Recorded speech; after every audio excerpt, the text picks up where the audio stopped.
Okay, This folder goes with it. let's call the meeting of the school board to order. All members are present. Call the meeting of the Budget Committee to order. And if we stand up, and we got some students. We'd like to welcome Jared Khalil, Megan Flaherty, Molly McDermott, and Jada Simpson right up here to lead us in our Pledge of Allegiance. Thanks, Jared. Come on up, guys. I've got certificates for you. Here you go, Jared. Here's Megan. Here you go, dear. Molly. Thank you. And when you're done the pledge, your principals want to say something nice about you, okay?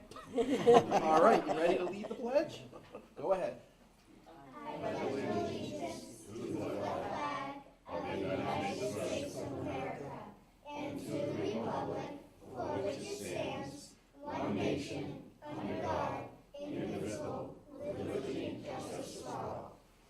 right, One our second. principals could come up. I don't know if they want to be while you're here. Can you turn and face the camera while the principals? You're on TV.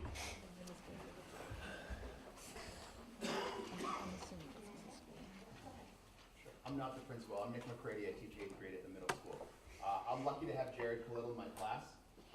Jared's a hardworking student athlete who's having a great 8th grade year, both in the classroom and on the cross-country course. In the classroom, he's a focused, serious student who takes on academic challenges head-on and who earns his grades through his hard work and determination. Similarly, he approaches athletics with the same attitude and work ethic, and Jared is the Division II New Hampshire cross-country champion.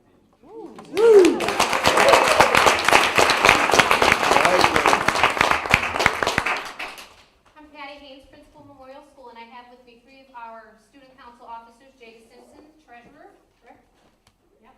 Megan Flaherty, the president, and Molly McDermott, the vice president of the student council. Student council is a great thing at the elementary level because our students get exposed to civic responsibility, they work on projects together, they do a lot of things for the school, and they're great role models for our building. So I'm very pleased and proud to have the 3 of them here with us tonight.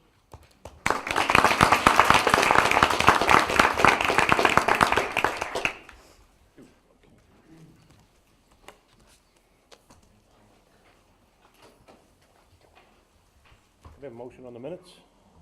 So moved. Second. Yes, Larry, seconded by Jim. Discussion. All in favor? Aye. Aye. Abstention. 1 abstention.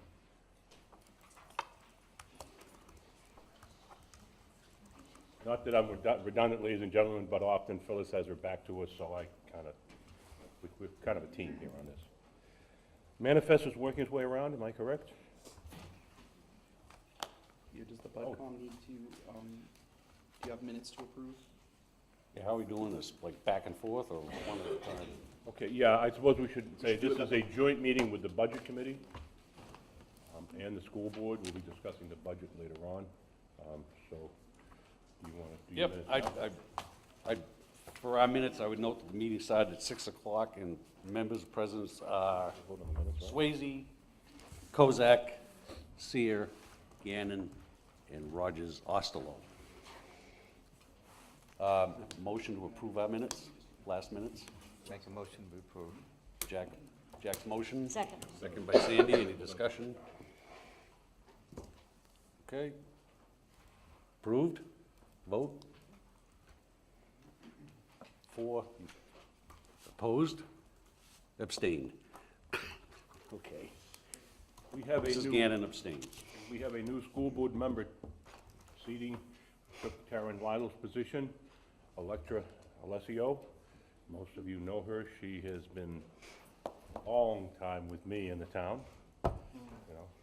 Former school board member, present town moderator. If you voted in Kingston, you saw her there yesterday. So we're very pleased to have her. Thank you very much. You're welcome. Good to be here. Pete, I need to add one more thing. We have excused absences from Collier and Doggett for our minutes. Okay, have you got someone taking minutes, or you don't want to piggyback with Phyllis? No, we'll do it. Okay. If there's no objection, I would like to go right to number 8. Jim's gonna do And we'll get the superintendent's proposed budget presentation, and then if you want to leave, you guys can leave. Is that all right? What's that? After his presentation, if you want to stay, fine. If you want to leave. Thank you very much. No objections? Well, Mr. Chairman, do you want to do public comment first? Because we did have a public comment. Well, I thought we'd probably go to public comment after the superintendent presented, because there's probably more to public comment. Well, we had one before and one after. Right, no, I understand, but we're really jumping, we're jumping way ahead of these. We'll have the public comment before the superintendent. Tammy, do you want a motion on that to go ahead and ask to ensure that the public comment is made? Well, that's why I asked for the, if there's no objection, We we can can retain. interrupt to make sure. I don't have an public comment is objection made. unless Yeah. I'm pointing it out. Sure. What's that?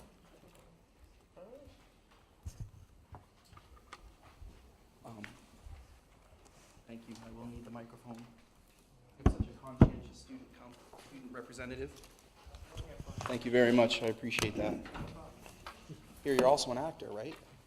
A little bit. So, could you turn down the gain on this a little bit? It's really hot. I'm barely talking and it feels loud. I just have a loud voice, so I... All right, so what I did was I decided to just give a quick, I don't know, excuse me, I'm sorry. Do we have handouts on the budget? oh, they will come out after the budget's been presented. And they'll be on, And they will also be online in the morning. So I will send you all, you can have a digital version to view only. And Michelle has some amazing binders for you all that they have spent the better part of 24 hours preparing. They have everything that you need in them. So last year, during my entry plan and my needs assessment, I concluded that process, which included over 100 hours of interviews, observations, and can I just ask a process question? I'm just sensing a little bit that, would folks like their budget binders now so they can write in them? Would that be nice? I just kind of caught a vibe that everyone was feeling a little bit like, we'd like them now. I just didn't want you to, as a good teacher, I know if I give you papers, you'll read the papers and not listen to me. So I was trying to not have that happen. So I can assure you this presentation is not going to be an hour or anything, and if you could just keep some notes, I'd rather have you listen and pay attention, but if folks would like them, just give me a show of hands. How many people would like their binders now? Okay, we'll wait. All right, thank you. We'll get them to you in a minute. So anyway, last year at the end of the process, I set forward some very clear guidelines that the district needs, steps the district needs to take. We need to craft the definition of student success and build a plan to support that vision. We're currently working on building a plan to support that vision. Second, we need to continue to support the analysis of data, goal setting, and collaboration by continuing to support the work of the professional learning communities. And Dr. Haynes has been to some training on that and is doing a great job. Increase the number of intervention staff, paraprofessionals, and teachers. And I did want to mention that Mrs. Gannon's point in public comment at one of the recent board meetings was correct, that the best way to provide intervention for kids is to have the most highly qualified person working with the most challenging student. But sometimes those skills are just practice. So the idea is that the teacher will actually drive the instruction and have the para do the practice or the work with kids. So that's the model, and that was a really insightful, accurate question, right? Now, ultimately, if we could afford a tremendous number of qualified teachers to work with kids who struggle with reading and math, I'd love to do that, but I think that we can do pretty well with the model that I'm proposing. Maybe next year. Yeah, well, not even this year, but we'll get there. So we're doing good work on kind of thinking about that and what to do to move forward. Provide significant professional development that supports the curriculum alignment, differentiation of instruction, and student ownership of their work. I cannot tell you how grateful the teachers have been for the professional development that they have received as a result of the funds that were put in last year's budget. Mr. McCready, who was here earlier, the English teacher from the 8th grade, read so many books with his students in September in 8th grade that they emailed me directly and begged me for money to buy more classroom books. It's huge. They read I think, 78 novels in a 30-day span. It's incredible. So folks are reading and writing a lot more volume already, and that's just the tip of the iceberg for that work. But the PD money has made a dramatic difference already, and we are incredibly thankful for that. We need to carefully budget through the analysis of the current staff, configurations of the district facilities use, and reallocation of resources based on enrollment and needs. We have started that process. The board has asked the administrative team to review the NESDEC study proposal that 7th and 8th grade would come to the high school and 6th grade would go to the 2 elementary schools. From a financial perspective, we spend approximately $17,500, and I'm saying estimate, per student. And part of the reason why our cost per pupil is high and our intervention levels, support for struggling students, is low is because we are running 4 facilities, right? And my point with this is that if the community chooses to fund 4 facilities, that's fine, but there's a cost associated with it. And if we choose to consolidate, we may be able to use some of those resources to increase student intervention without increasing the budget. So that would be the hope if we choose to go that route. But as I said, there are a lot of moving parts to moving 7th and 8th grade to the high school facility, and the questions are significant. More to come on that in the future. Communicating expectations to parents in the community in a uniform and timely manner. The central office has been working very diligently to improve communication. So far, we've used a multimodal approach that includes letters, physical paper that goes home to parents and students' backpacks, letters to the Carriagetown News and the newspapers, the Eagle Tribune, Facebook, and the next step in the evolution of our communication to parents will be videos that parents can watch. The first video will probably end up being on our safety protocols that we are revamping, but report card explanations, parents have asked for some explanation of how to interpret the report card, and we have had some great progress on preparing those videos. And I actually proposed to Mr. Tamel that we send out a survey to the community to ask them what their questions are about the report cards so that the videos accurately reflect what the needs are of the parents that are trying to understand competency-based education. So we're actually going to go the route of surveying first and then creating a video. And increasing the rigor across the K-12 system.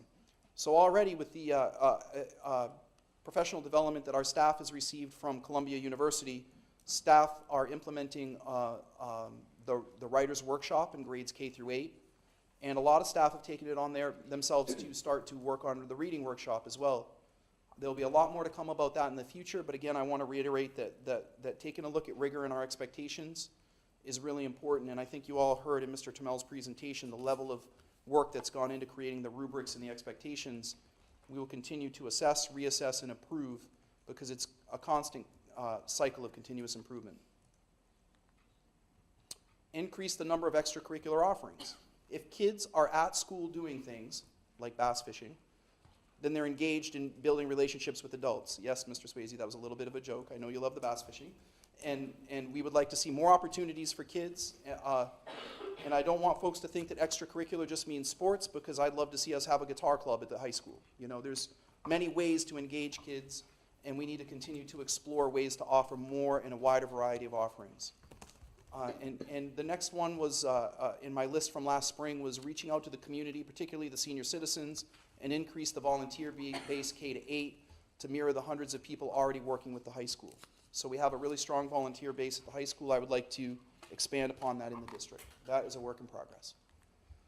So the NESDEC study is the beginning of addressing our need to carefully budget through the analysis of the current staff configuration of the district, facilities use, and reallocation of resources based on enrollments and needs. That is a loaded sentence. And I want to unpack that a little bit for the community in the video as much as for you in the room who know what's going on. The board did ask the administration to analyze the logistics of moving grades 7 and 8 to the high school. Having said that, we have to answer these 2 essential questions. How will the physical layout of our district impact our resources and programming? And how can the district improve academic performance while minimizing tax increases? Those are the 2 essential questions that were presented to me, and we have been working diligently to try to answer those questions. Important points to consider. As I said at the parent presentation, the district needs to fund interventions for students. This will cost approximately $1.5 million. We have almost no intervention for students prior to a special education referral, and as a result, our special education numbers and costs are rising. If we don't implement a pre-referral intervention process, that will not happen. The district needs to establish emergency funds for immediate unplanned needs. Currently, in the special education budget, I just wanted to say to the BudCom that Mr. Doggett was correct. There is a defined emergency fund for special education. It has $233,000 in it, roughly. I'm using approximate terms. That fund would fund one out-of-district placement if we ever got into a crisis. One. Last year, we thought we were going to have 3. I had to freeze the budget in order to hold the line because we didn't have adequate reserve funds, and so as a result, $1.5 million went back to the taxpayers this year at the expense of funding things that needed to be funded in the district, right? So it really is a challenge to balance when we don't have clearly established emergency funds, and that is something that we need to do over time. None of these things would happen in 1 year. These are 5-year items, adding slowly and making adjustments. More money for professional development is necessary. We've made a large dent in it. It's going very well, but it is expensive. High-quality professional development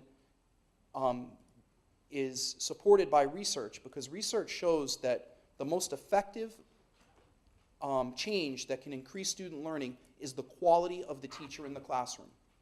That is the most important thing. So from my perspective, the professional development is one of the most important things that we can do next to the intervention. The district must consider the state of our facilities.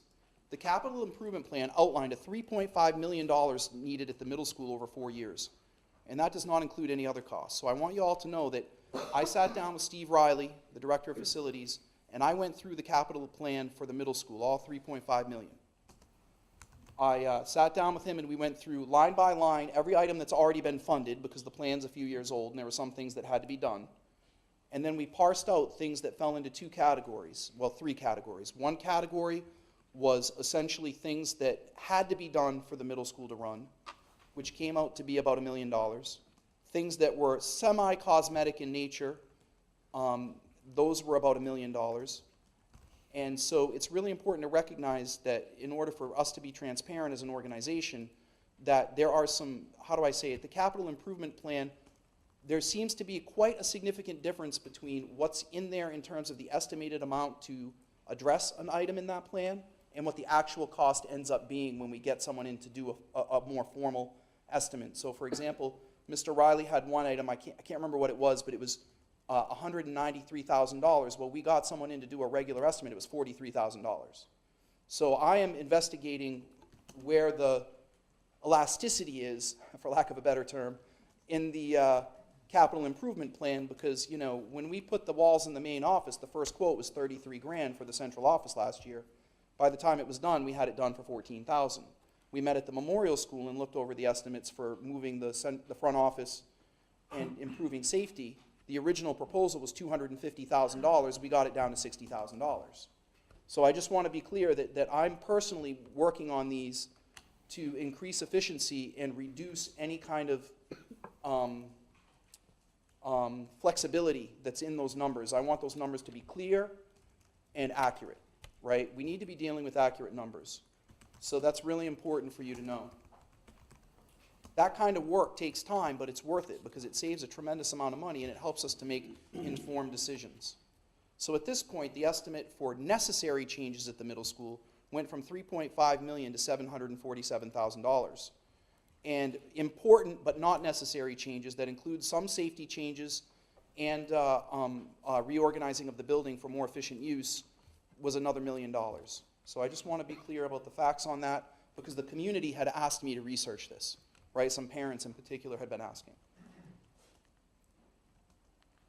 Uh-oh, did the clicker shut off still? Did I break something?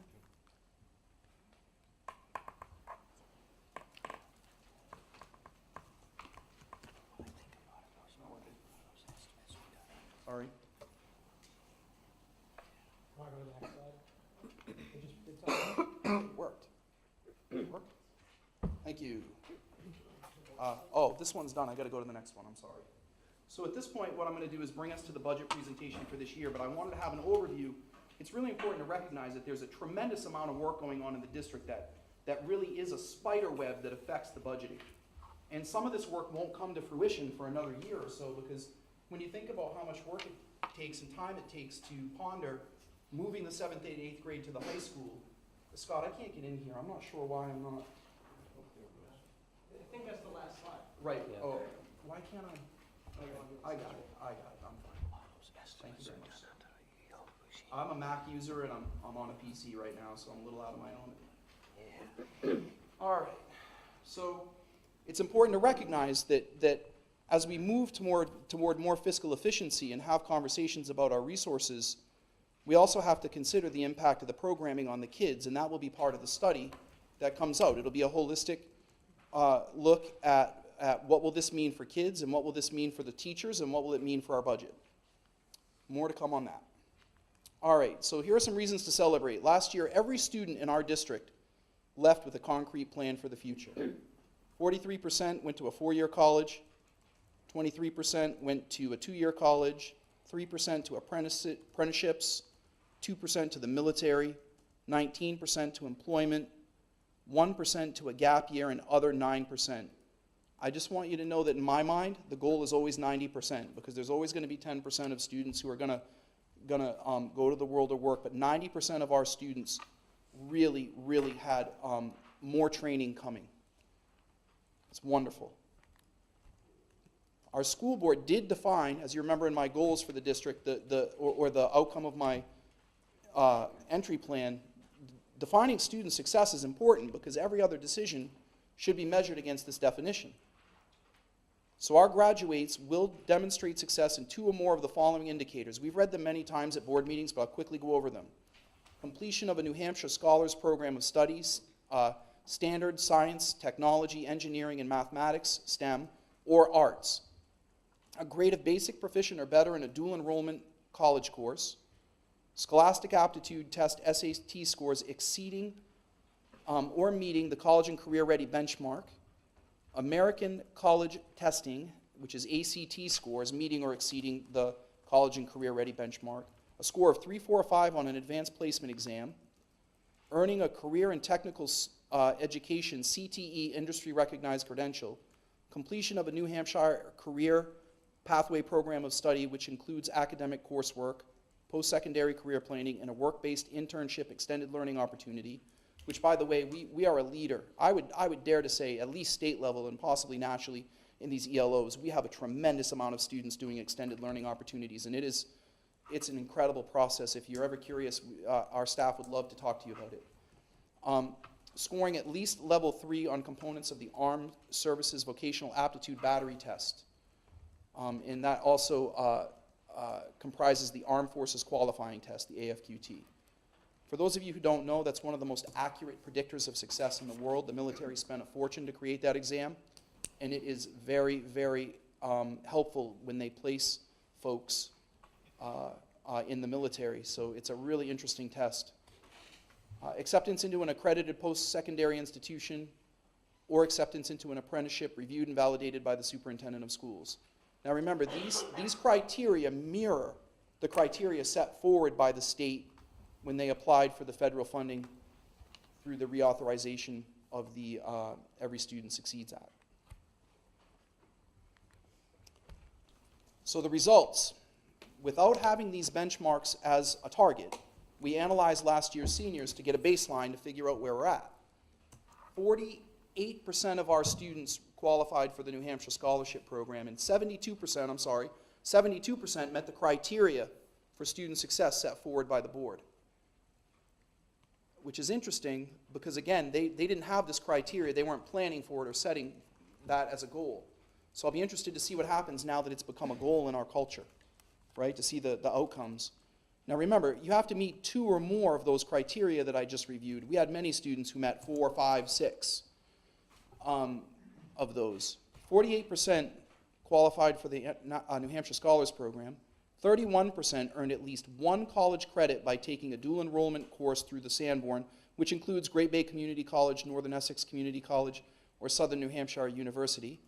19% completed a career pathway internship experience. 85% were accepted into a 4 or 2-year college trade or approved apprenticeship. 41% received Sanborn's highest diploma option, the 32-credit diploma with distinction.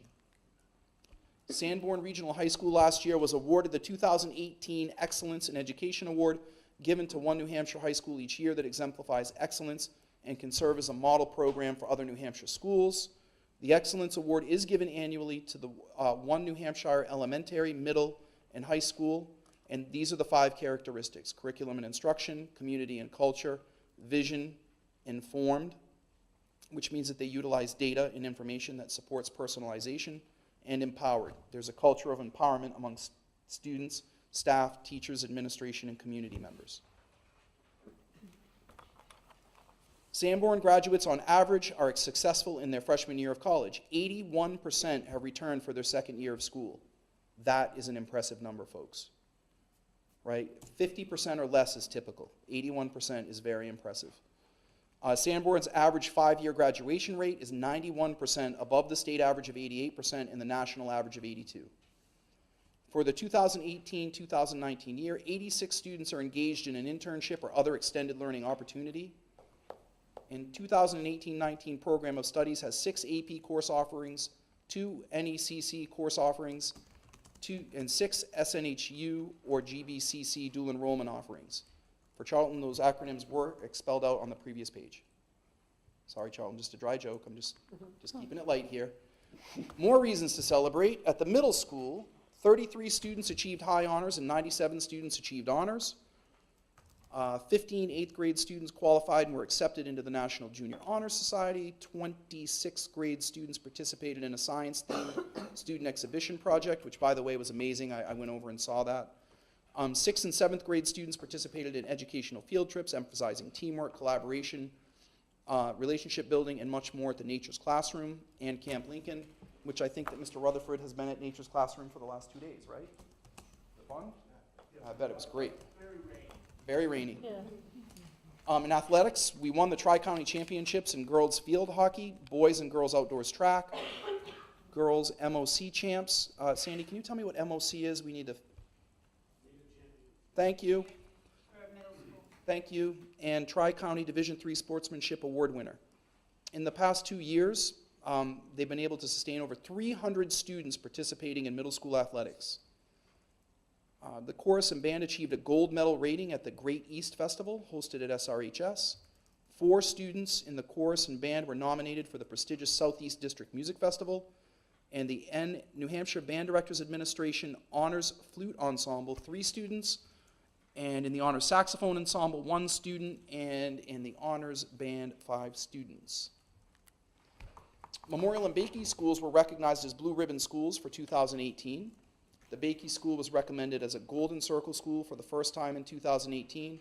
Memorial and Bakey Elementary Schools have once again been recognized by All Things PLC as model PLC schools, 2 of 60 elementary schools in the USA. And in technology, the NESDEC reported positively on our one-to-one technology and stable wireless infrastructure in all buildings, which I have to tell you, I have been personally very impressed with Mr. Ficker's ability to manage that department so effectively and flawlessly with a very limited budget. He does a fantastic job. I really can't speak more highly of that. Sanborn has met 100% compliance on special education New Hampshire Department of Education indicators. I didn't understand the level of detail of these studies to find out our compliance, and let me tell you, it is no small task to be at 100% compliance. It is very, very impressive. So the 2019-20 budget by expenditure type is broken down 71%. I'm going to move on to the budget now. That was just kind of saying this is the good things that are happening. The proposed budget has 71% salaries, 16% services, 7% other, including bond payment, 5% supplies, utilities, and software, and 1% equipment. I put this slide up there for 2 reasons. One, I think Michelle makes an awesome pie chart. Number 2, thank you, somebody chuckled. I'm bombing out tonight. And then the other one is that you can see that the majority of our salary is people, staff. There are some mission-critical budget additions in this budget. IEP-driven needs. The yearly tuition is 8% for special education, so our out-of-district placements has gone up by 8%. That is a significant sum. And there are contracted service provider increases. So those aren't folks that we have in staff. They're people that we have to contract with, and we can't control their rates. There are technology needs, as I've said tonight, programming needs for students. There's some books for elementary classroom libraries. The SST which is the Seacoast School of Technology. Their tuition is increased, and there are additional extracurricular opportunities in the budget. So the Bakey School has proposed increases of $16,051, which when you consider the number of staff and folks at Bakey, that's a very, very nominal increase. I'm not sure of the exact percentage, but can I just say that I don't even think it, Michelle, would you have any idea? I mean, it's got to be a very small percentage of their total budget. Yeah, very small. Yeah, almost negligible. So you can read this detail. The mileage reimbursement I asked about, because I know that the BudCom has asked about mileage reimbursement in the past. And if folks could just let Mr. Doggett know that that's just been put into the proper line. So it's really just, it looks like an increase, but it's really a reallocation of clearly outlining where that money's coming from, because again, we are trying to be more transparent around the things that you've asked us about over the last year and a half. Memorial School has some books for classroom libraries. We're trying to increase the number of books that students have available to them immediately as they progress through their reading levels. And the online access fees, again, that's services for students, programs that students use regularly for academics. Replacement furniture, they made that zero last year, but they need some things this year, so they had to put that back in the budget. And physical education, there's some replacement equipment. Library supplies, these are reductions. So again, I want to be clear, it's a $17,000 increase at Bakey. I'm sorry, at Bakey it's a $16,000 increase. They did not raise any other lines. They kept everything flat. Memorial has $17,267, but they reduced $5,337. And those items are there for folks to review and will be online as well.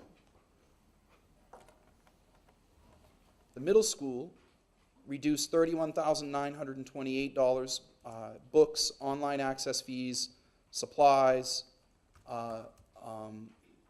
books and information access. They just really kind of squeezed their budget. And I will say that their additions came out to 13, so it's a net reduction for that building. Again, we really focused on making sure that there was some money for classroom books, because folks are working really hard to increase the volume of reading. When I was at Columbia University with our teachers this summer studying, one principal had so many students read at a high volume that they were surpassing 256 books a year per kid. Think about that. They're reading 1 or 2 a day. Now, they're not novels, but they're reading a lot of books. When that same principal ran a contest to go to a movie, if everyone read the book, he had to rent 3 movie theaters because so many kids read at the level that he asked. I think he thought he might get half a movie theater. He was a little surprised. But culture around reading and writing is really important, and our expectations say a lot. And I'm really glad that our expectations around these things are already improving. At the high school, I don't feel like I need to read every single one of these, but I will say that Mr. Stack and 20 of his staff weigh in on his budget, and they have come up with an increased total of $136,381, but they also reduced $34,829. So I'll just quickly say, you know, we increased the in-state tuition for SST. There's an increase in that cost. Reading books, again, you can see that as a theme because I'm working with the team to improve our reading. Tom, Superintendent, can you repeat that reduction? Sure, the reduction's in the next slide. It was $34,829.57. No problem. So again, you can see that Brian and his team tried to squeeze everything that they could to offset their ask. And I've been asking them to do that regularly. So the increases were kind of in every area, things that needed to happen. We had a lot of conversations about this. Mrs. Croto met with Brian and went over every one of the requests. I've met with him and the admins. And if folks have specific questions, those will be asked throughout the process this next month. All right, so the student services, we have 323 students with IEPs, 309 last year. We have 13 students with bilingual education, 11 last year. 1 student under the homeless, we had 9 last year, and 13 the year before. This number changes often and is expected to increase as it tends to increase in the winter months. 138 students under Section 504.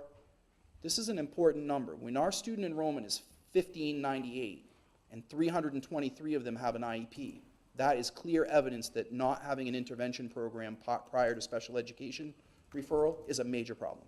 Yes? When you make an assessment or an observation about numbers, whole numbers of students or books or whatever, it really helps to put it in context. I've said it before, if you refer to it as a percentage of the total, because it really helps to show the gravity or the severity of Right. whatever it is you're trying to, you Right. talked about so many middle school kids being on the honor roll, but out of how many? Okay, sure, that's You know what I'm fine. So in saying? your enrollment, yes, that's fair. In your enrollment, so we had 300 students in an athletic program, there were 309 students at the middle school. That does give it way more gravity. You are correct. It really does. Thank And you. it helps everybody, I think, to put it in perspective. Yep. So if you take 323 students, that's a fifth of our students, right? Roughly. Yeah, no, it's a good question. I'm sorry. I need to do that more. You're right. Thank you. Okay, I don't Another want to veer, no questions right now, because we're gonna, I'm But gonna. my question was, when will we get to ask questions? 'Cause we weren't told. Well, in the process that Annie outlined to you, right, that we present the budget tonight, and then you submit your budget questions to her, and then we answer them on the 29th at the joint Bud Common Board meeting, which is why I hesitated to So no even. questions tonight. No questions tonight. Tonight is just the presentation of the materials. You need to review it. Email your questions to Annie. She'll enter them into the Google Doc, and we will answer them at the next meeting. By the 15th? Yes, by the 15th. I'll talk about that in just a minute, Cheryl, thank you. Just hang with me, let me get through this whole thing. Yep. But yes, putting it into context, which is what I was about to do, is 323 students is 20% of our students. And that is really, when I was a principal, we had 19%. When we put in intervention programs, it went down by 5 or 6% in 2 years. I don't know if that is replicable. I had my hands in it every day, but I would like to know if we can replicate that. Right? I'm really concerned about the number of students who have an IEP. Student services, 2019, 2020, reductions and increases. The total increase for upfront expenses is $132,650.84. The public and non-public tuition increases again were 5 to 8%. Contracted service increases, special education grant adjustments, special education coordinator stipends. We've had to ask those coordinators to do a lot more with this number of students than we did in the past, and we need to compensate them for that. There's a new program reallocation of funds per program, per school. There'll be some information for you there for the board and BudCom. You'll be able to click on that, and for the community. We do have a charter school foster care needs are increasing, so we're adding a part-time special education position to help coordinate those out-of-district and charter school / foster care folks. And we do need to add a sped para at the high school. You will see at the end of this document, there's a list of things that did not go in this budget. One of them is a special education para. I've asked Jody to look closely at her budget and try to see if she could reallocate an existing paraprofessional. If not, we'll have to talk about that later. But each year, it's important to recognize that we do generate revenue from special education aid, Medicaid, and other shared district costs. So although some of these are new budget increases, a year later we do get some reimbursement for that. It's not dollar for dollar, but it makes a difference. Again, this is only an expenditures presentation. It does not include the revenue component. Technology. Technology has some significant needs. And I just want everyone to understand that in the modern era, technology is literally the nervous system of the school district. If it doesn't work, well, there are two things. If the internet doesn't work and the photocopier doesn't work, the principal should hide, because everyone's coming to find them. It's really hard. You cannot start a day of school when the internet doesn't work or the photocopier doesn't work. So it's really important to recognize that again, the wireless network support and maintenance licensing, these are pretty much fixed required costs. Data communications capability, replacement laptops for staff, Windows 10 compatible PC imaging software, the windows have to work. Fiber cabling for the high school network closets, switch replacement completion, So we did 30,000 in switch replacements last year, if you all remember. Mr. Ficker needs to complete that project. And data security audit. The state has mandated an unfunded mandate of significant work. That's just the cost in the dollars of the stuff that we need to do the data audit. That doesn't even touch the hours that staff will spend working on it. Capital needs. Bullet restraint glass for the main entrance reception at Bakey. I did not include the bullet resistant glass for the middle school because we don't know the process that, until we decide about the middle school, I really haven't included much in the budget for the middle school. Water bottle fill stations and coolers per school, 2 per school. I think it's important to note that that's a very small figure. A number of PTOs and other folks have donated to offset the cost of that. Staff were quite upset this year when they lost their bubblers because we cut them in the budget last year.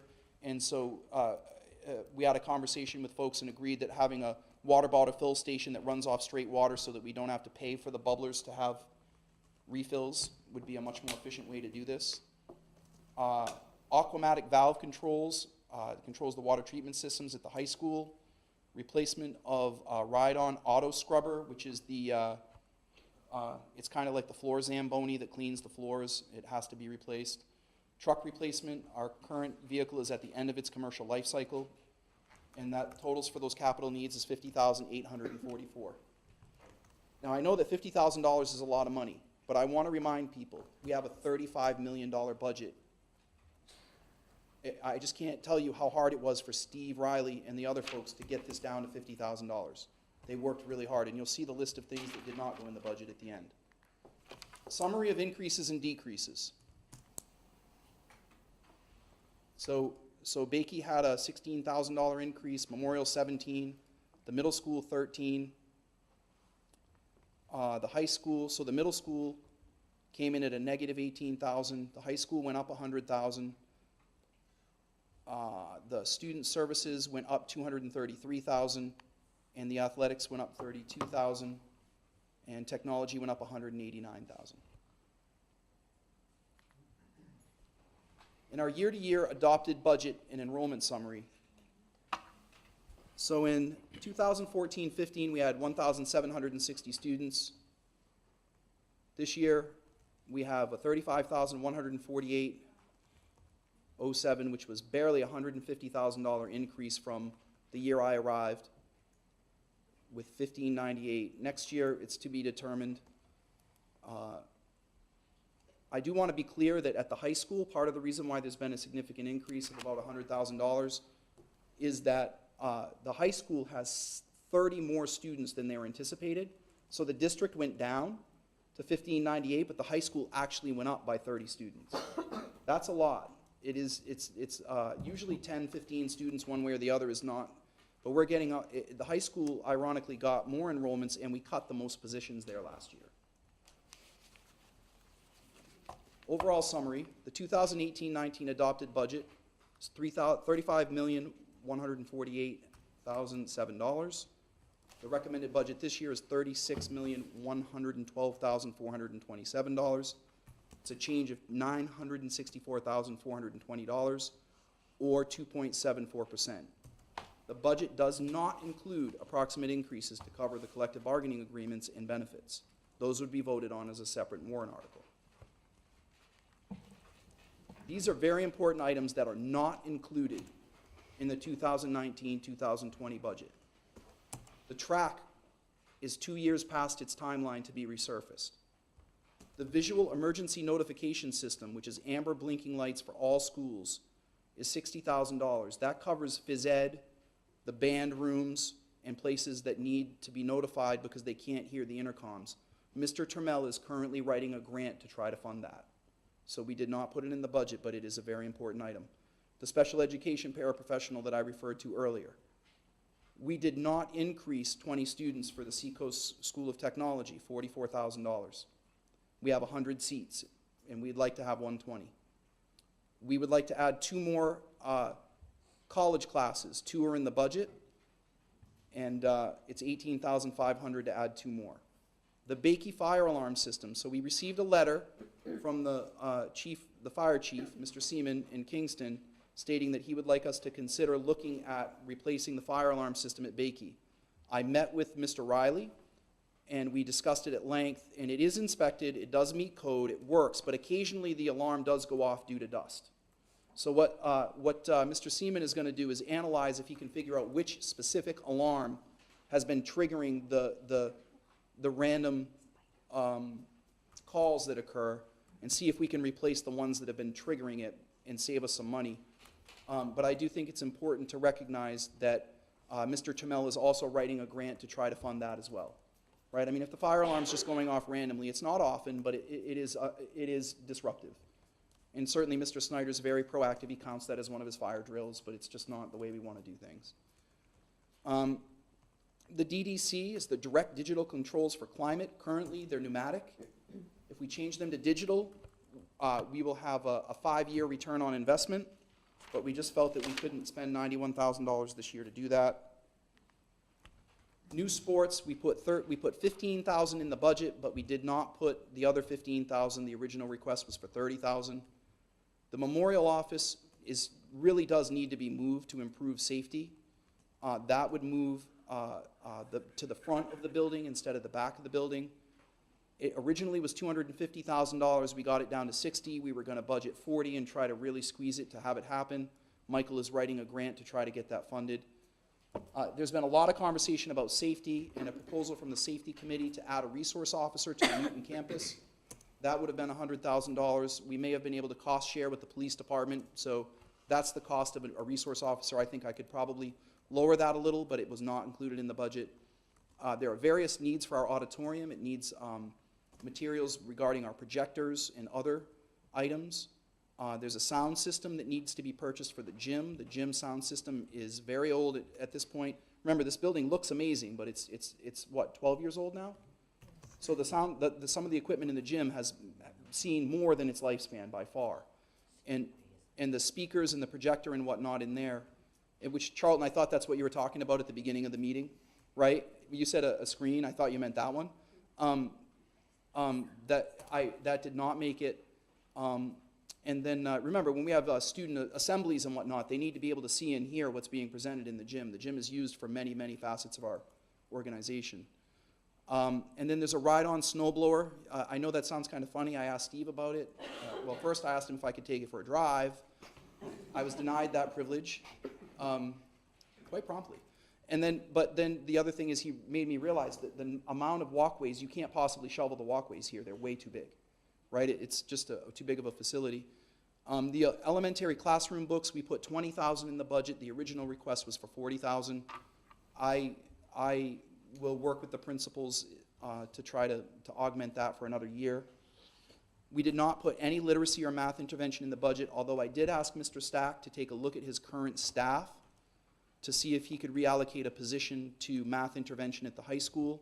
And I am planning to work with Title I and the math coordinator to use their services differently in the future, because as we discussed last year, folks on the BudCom brought up the math coordinator as feeling that that position had not been totally effective, and I agree that anyone who's working in 3 buildings trying to affect really powerful change it doesn't work. It's too many people to try to work with. So I'd like to have a conversation with my team, but those aren't budget impacts, they're just programming reorganizations. And then the emergency funds that we talked about earlier. So that concludes the overall presentation of the budget. So the process at this point that we've outlined is I have given you in your budget books, and we could turn the lights back on now. In your budget books, you'll notice when you flip it open on the left-hand side, there's a very handy acronym cheat sheet that we kept from last year for you all, because I found some acronyms as I was presenting this, and I've read it way too many times. You start to see a blur after a while, so we did put that in there, and I did put in an executive summary, which literally has what's in the budget and what's not in the budget, all in 2 pages, so you don't have to go through all the slides. Right? These slides will be posted online. I have created a Google document for Annie to enter in BudCom questions, and I also shared with all of you the documents from last year. So we don't ask repeat questions, right? The questions from last year that were answered, all of those slides were shared with you. And any of you, if you'd like a printed copy of anything, just let me know. I'm happy to print it off for you, not a problem. So, but I did share the original executive summary last year that had the blue links at the bottom. Every one of my presentations is right there for you to review. You don't have to go anywhere else or look for them, because I hate looking through Google Documents. So I just link them all right there for you. It's very easy. And the other thing is Annie has a document, so when you send her a question, Annie Collier, the chair of the BudCom, will be able to enter for the BudCom your question with the account number and any description right in there, and then they'll all go into a spreadsheet so that we can work on them for you in an easy-to-use, sortable format for the meeting on the 29th.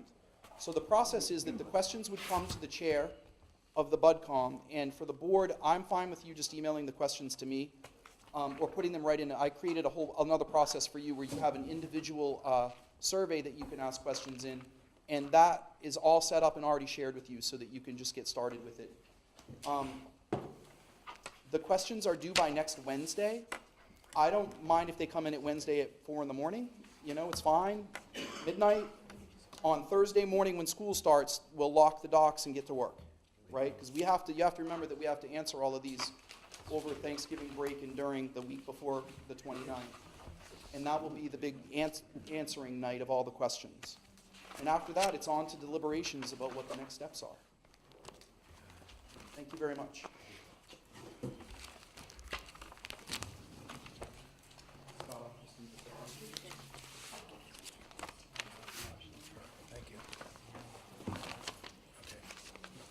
If there's no objections, I would like to have the first public comment now, because we just got quite a bit.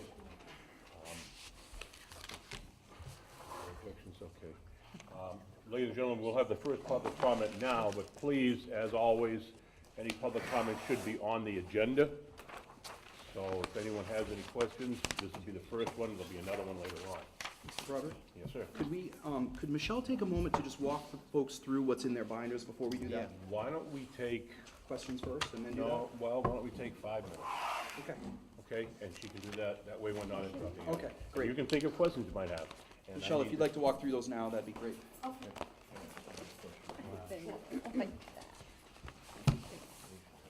Alrighty, I thought I would just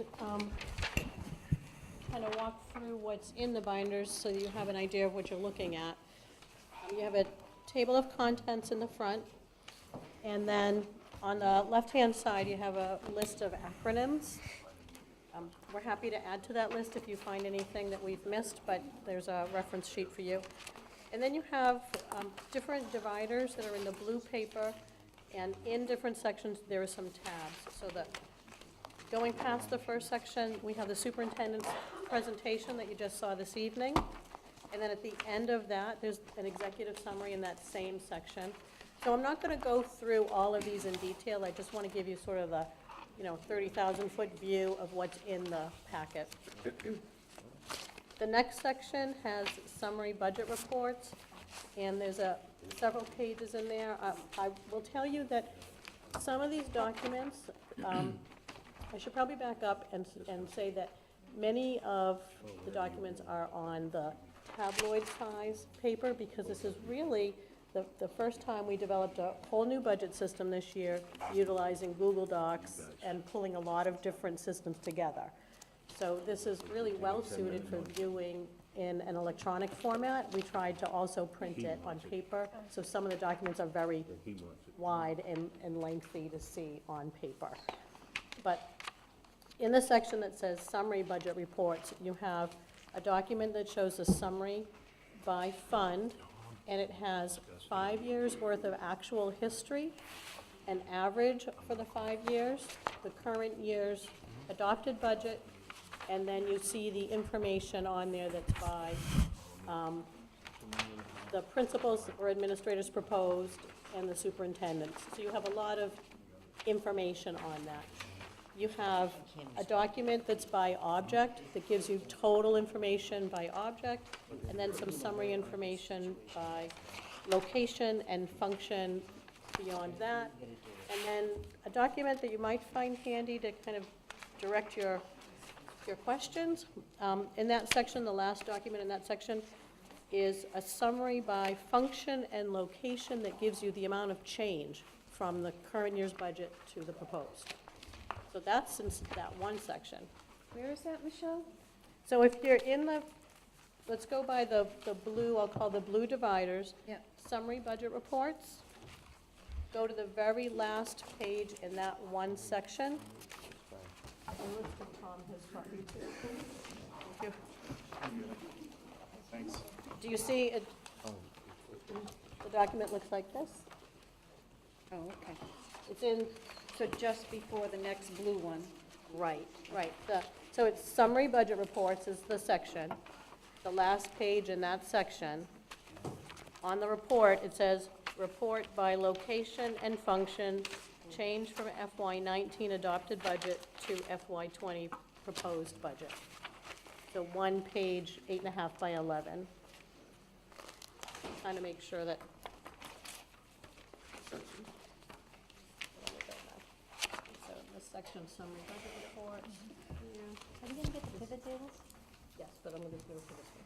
So, Does it come with a magnifier? I know. So that's the document. We all have a Well, as I said, these documents are really probably better suited for viewing electronically, but, we did the best we could to print them, to make them available too. And you will So have that's the a ability to summary? view them electronically if you want to, Right. right? So We I just wanted to do show you both. where we are. Thank you. You're welcome. Coming when? Which the electronic form, we'll try to get that loaded tomorrow, but the pivot tables won't necessarily be tomorrow. Okay. So, is everybody with me on the summary one? Yes. That shows the change? Let me come around to the other side. I just want to point that one out because I think it might be helpful to folks. Yep, that one. Do you want to see where we are? Way back here. Including proposed. Thank you. Go back one more section.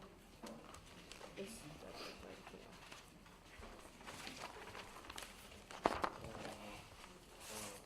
We're good? So it's in this section, summary budget reports. that we have.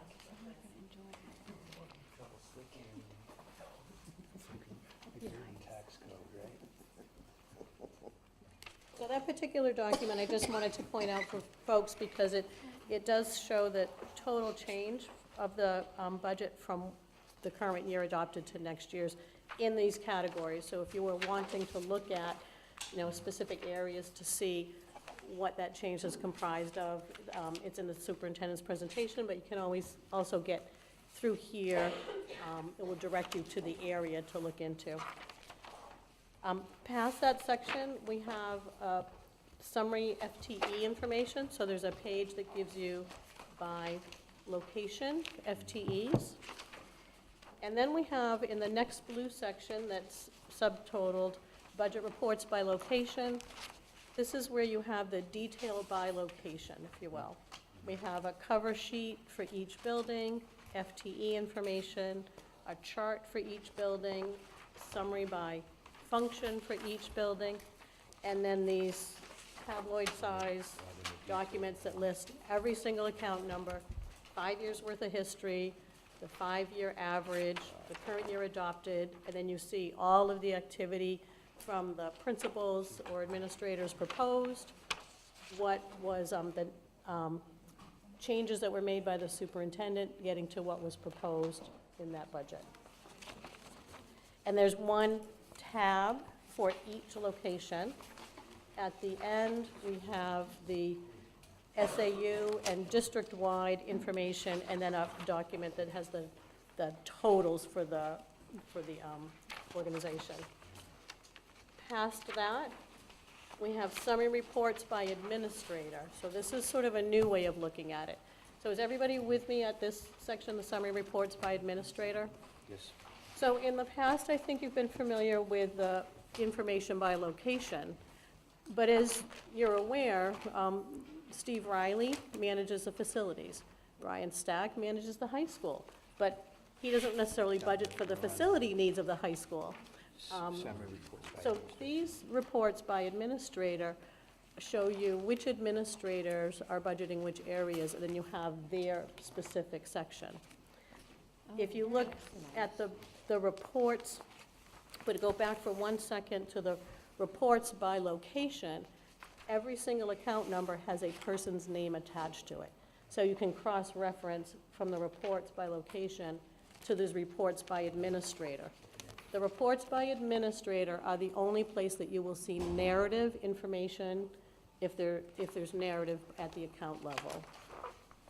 So you have first summary information by administrator there, and then you have in that same section a similar document that shows the change by administrator from the current year to the next year's proposed. And then a tab for each administrator in that section. And then we're almost done, bear with me. Can I say one thing about that? Yes. This is the biggest, remember last year when I talked to you all about Google Documents? And that we would be using them for our budgeting purpose? This is the outcome of all of that hard work. And the idea is that I can look at Brian Stack's budget and the things that he is in charge of. Not only see what he had, what he added, and his narrative about it, all in one spot for him. But it's important to remember that even though he's in charge of the high school, Brian is not in charge of the high school facility. So Steve Riley will have the high school facility. We're trying to put things where they belong so it's easy to find them. But when it's new, it does take a little more time to find things. So just be patient, read through things, ask questions, we will help you, right? The goal is to make it in the future so that when you know, I want to know how many books we added for this, I can just go right to this document and find it at the high school. But if there's a software change at the high school, that's Bob Fickers. He's technology, right? So we're putting things where they belong with the people who run them. Right. So that was a big change for this year. That took some time to identify for literally 1,700 accounts, who's responsible. And you might think, well, how hard is that? Because Brian does the high school. Well, but Brian doesn't do the facilities, as I said, for the high school. And there are all these, and Brian doesn't do special ed for the high school. And out of special ed, there might be this one account that Jody doesn't do and somebody else does. So It took a that lot was of a finagling. huge process to do that. And then also gathering the 5 years of actual was quite involved because our ADS system can't print 5 years of actual at one time. So we had to pull pieces of it and then assemble it all, tying all the accounts together. Well, the nice thing is that now that it's all created, Yeah. next year we just make a copy and share it. It's all done. Yeah. So you just add the next year to it. So this is So sort of a someday we'll have transition. 10 years of history that you can just Yeah. pull up on a Google Doc immediately. This is so- tremendous. Yeah. This is just outstanding. Well, Like it? thank you for that Good, thank feedback. you. That's, I feel so I'm- much better. yeah. It was a very It's, big a lot of mountain to sleep has been move. lost these last Yes. 3 weeks, let me tell you. Just grabbing this right here and looking at the notes and the comments of what that represents is really nice. And then you Great, can glad see in the next column if there was a change by the superintendent, what was changed. And just a quick note on that too, I broke the principal's requests into sort of continuing programs, new items, and then a total, so that we could easily pull out those items that are new. So to continue to go through this and wrap up this process, you have a tab for each of the administrators. Then you have a tab for revenues. You don't yet have revenues, those will be forthcoming. And you have a tab for the default budget information, that will be forthcoming. You have bond schedule, a tab for bond schedule, that's in there for your reference. You have a tab for trust funds and revolving funds, and you have a list of information in there. You have the current account balances at October 31st, and then you have the information, and on the back of that page, you have the warrant articles that voted and adopted those funds. So you have the actual language. And then you have the chart from, that we assembled with Attorney Diane Goro that gives you information about how the fund was created, how you expend from the fund, how you add to the fund. And then the account code structure, there's a separator for that, and all the account code information. I'm happy to talk with anybody, either as a group or individually, about the account code structure, or any of the information in the binder. And then you have this one piece at the end that says other. And that's anything else that you might want to add to the binder or down the road. So that's for your individual preference. So I'm happy to respond to any quick questions about the binder, either now or take it some time. It's a ton of information. Sit with it and let me know if you would like me to meet with you as a group or individually, or just respond to questions. You can also put your questions in Annie's list of questions. But if it's process about how to use the book, Yeah, if I don't want need you to know how hold on use that. For me, using Yeah. the book and how to It's use the book different. or the Google Docs, Yeah. don't wait and put those, call us. Yeah. We're happy to help you, right? We want you to, the questions should be about budget, Right. not about how to get to the information. Yeah, we Does don't that want make you, sense? we don't want you stuck in not being able to analyze the budget because you've got a ton of information that is, you're swimming in. What are your hours? Oh, Forever. yeah, you want to know what lately? Yeah. Just, you can send me an email, call me. Why don't you call me and we'll set up a time if you want to walk through it. Cheryl Yeah. needs I to have a talk to cell us number. around 4. Or, Oh, yeah, would sure. you accept emails? Yeah. Yeah, but I would just say, leave me a voicemail too, because this has been very, very time consuming, and so I am swimming in emails, and I don't want your Okay. request to get buried. The other thing that you can do is, one thing that I didn't talk about in the budget is that the additional secretarial support from Michael and Michelle has made a huge difference. Thank That's you why for, you have that right now. this would not That's have what been that's what possible. did it, Not right? a prayer. So you can call Kristen McNulty Yes, at thank you. the office and tell her that you need to talk to Michelle, and you won't get lost in a sea of emails. Yes, Okay. thank you. Yeah, you're welcome. A question, I guess, for Charlton. I believe, Mr. Ambrose, you said you wanted the questions from Annie by next Wednesday? Yes, they need to be submitted to Annie and in the Google Doc by the end of. Oh, submitted to Annie, so, Yeah. okay. So Annie you're takes not- all the questions, because some of you ask duplicate questions. She pairs them down and puts Right. them in the Okay. questionnaire, and then it comes out as a spreadsheet, and we just start typing answers right into the spreadsheet. I thought you said you wanted them, the Yeah. 15th. Well, No. That's for Your Annie. chairman should be the focal. Your chairman's your You- vocal. Yeah, I Two was of you just will have the wondering, same I know, question. but I was wondering the dates. I Yep, thought you next said. Wednesday. November 15th. Thank you. One thing I would put under other, because it's a question I get asked a lot, is where somebody can just go look at it. Fremont's contribution in a dollar amount, and maybe a copy of the contract. I get that asked yeah. all the time. We can- How much is Fremont paying? How much are they paying? I know it's probably buried here somewhere. No, we'll just get it to you. It's No, cool. you'll No, have put that. it here. So you'll have Yeah. the revenue from Fremont in the revenue report when that's available, but. Oh, we that's where can- that's gonna go? It will end up in Oh, that. okay. But you, All we right. can certainly provide a copy of the contract to go in there as well. That's it, all We'll the also time. provide you with, last year, the board negotiated, Yeah. the two superintendents came up with a proposal to kind of rectify some of the issues with the contract that have been longstanding. That has been incredibly effective. Okay. We send them a bill, they send us an email with a couple questions, we send it back, payment changes hands, and it's great. Last year, it was absolutely brutal. The amount of hours that we Yeah. spent just going back Yes. and forth about one kid and whether or not they were here this day or that day, or, it's been great. So I just think that the relationship between the two boards has been really Yeah. productive this year. And as you work with this new structure and the information that's in these binders, I would welcome your feedback in terms of what you found helpful and what you might like tweaked in the future. I'd like to give you some feedback right now. Well, can we, Thank you.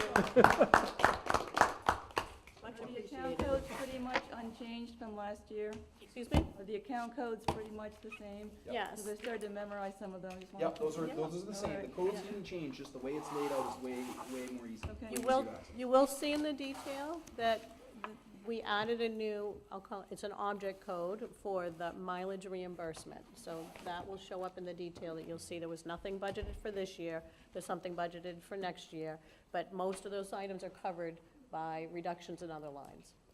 Yeah, you have to remember, as we reorganize things and make them more transparent, you're gonna see some lines look like they went up a lot, but make sure you find out what Right. where it went down, right? Because it's not always an addition. It might look like an increase, but there might be a decrease somewhere else. So make sure you read the detail. we done? Are you done? We can be. You, you're the chair. Yep, I'll entertain a motion for the budget committee to adjourn. Make a motion that we adjourn. Jack's Second motion, it. second by Ms. Gannon. All in favor? Aye. Apparently unanimous. Budget committee is adjourned. Thank you. Could I have a, yes. Before we go into non-public, or we, Well, it's whenever just we, that we need to go into non-public for about 10 minutes, and Yeah. something came up. and should we, because we have a new board member, and there's a couple of community members and what have you, we're very familiar with the budget process from last year, because we all, many of us sat through it, but there is some new additions. Should we quickly remind ourselves what's gonna happen here? Sure. I mean, I feel like you said it, but I don't know if I really feel like I heard it earlier. Sure, so what happens is, Should have put the timeline in yeah, too. yeah, there's a timeline that we'll publish along with the documents that I Thank you. presented this evening. And guys, that first section has the list of what's in and what's Okay, out. you're gonna explain it to them or everybody? He's explaining out loud. Everybody. That's Well, fine. the reason I say that is, I think they stepped out while they were going over homework. There's community members here. Yep, yep, They those didn't, folks. they didn't leave, they're not outside in the hallway somewhere? No, no, that was all the principals. I sent them principals. all. Oh, I sent okay, the I'm principals sorry, home. all right. Okay, Don, no, I was Thanks for being thinking here. that they might have stepped out to the men's room or something. Yeah, no, so what, They're coming back, but they for the won't be TV coming and the back. folks at home. Yeah. Go ahead, So Tom. here's the quick, long and short of it. Go ahead, you guys. You good? No, it's okay. The long and short of it is that today I present the budget. In a week, the questions from the board and BudCom are due. On the 29th, we have another joint meeting. It's a Thursday night. That Thursday night is with the BudCom. They host, so we'll flip seats. And I will answer the questions in another slideshow, right? That'll be posted on the web and videotaped. And then we begin the process of deliberations. So there really are two types of deliberations that occur.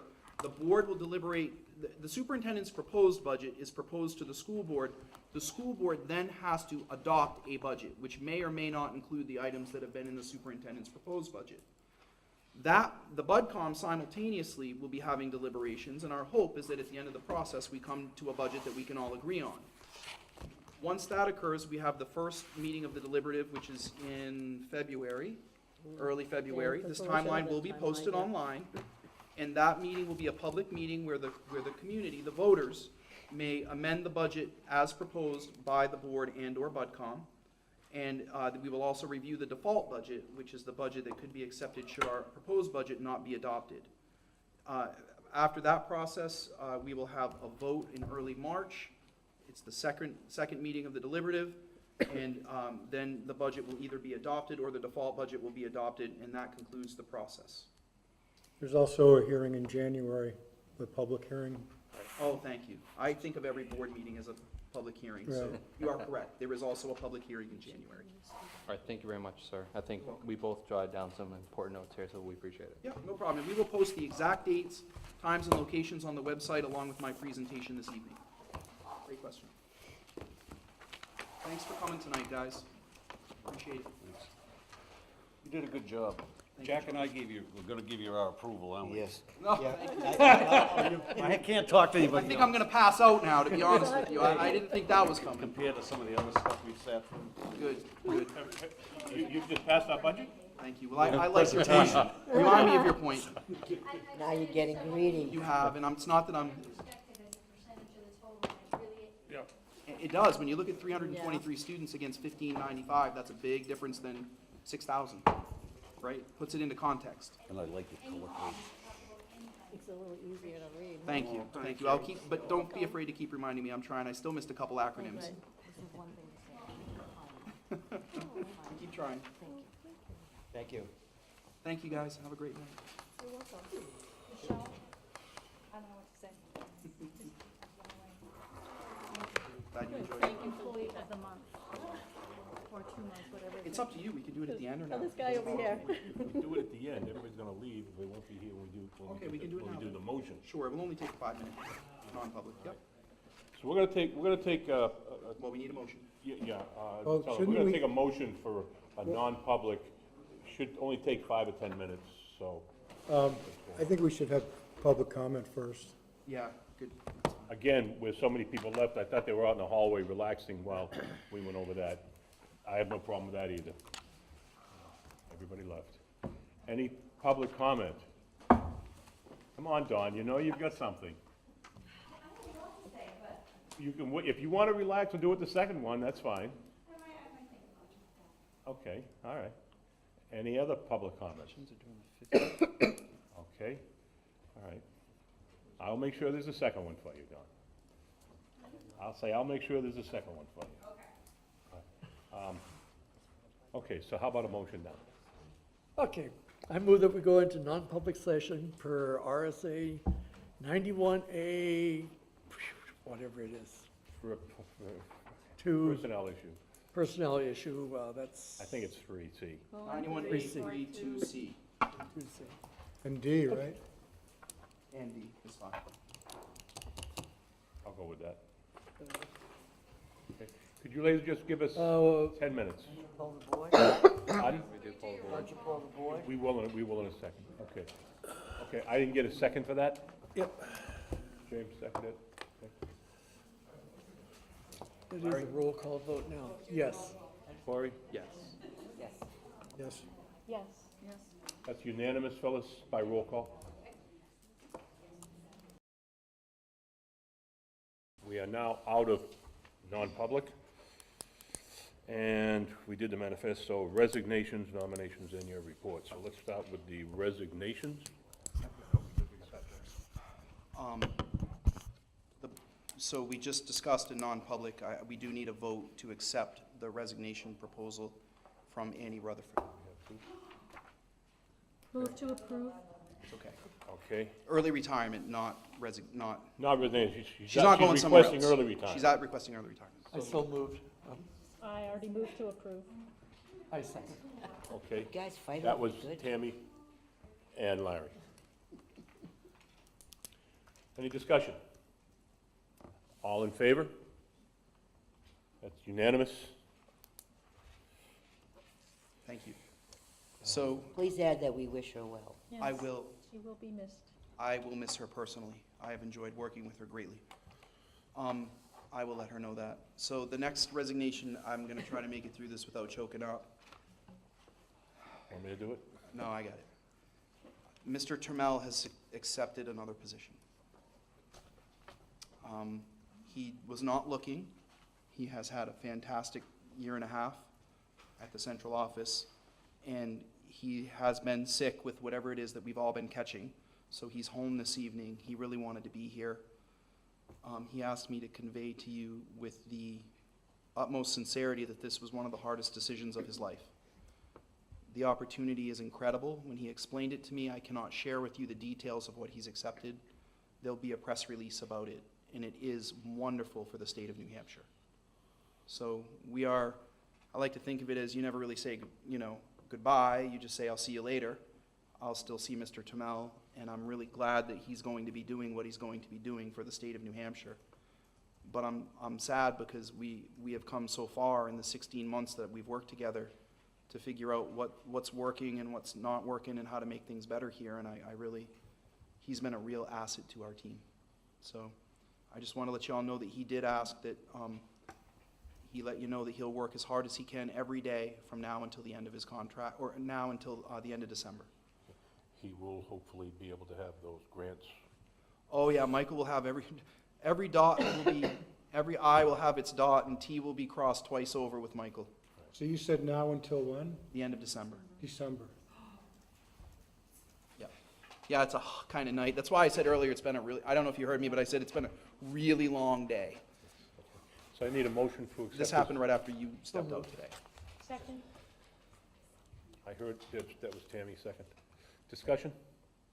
All in favor?